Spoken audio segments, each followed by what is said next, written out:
Hey there! In this quick FreeCad tutorial, I'll show you how to refine your objects, which means removing those extra lines and edges after operations like cuts or fusions.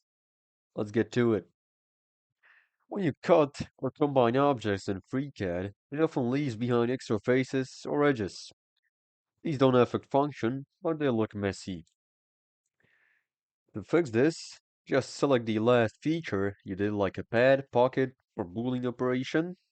Scroll down, find Refine, click on False, set it to True, click Off, and you'll see your model is a lot more cleaner. You can also tell FreeCAD to automatically refine your objects after each operation, so you don't have to.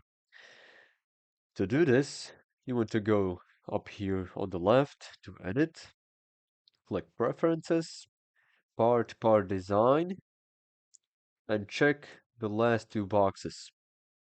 Click Apply, OK, and if you make any operation like pad, you'll see your model is refined. You can do pocket and it stays clean. And that's it. Now your models look clean and professional. No more messy edges. If you found this helpful, hit like and subscribe for more quick FreeCAD tips. See you next time.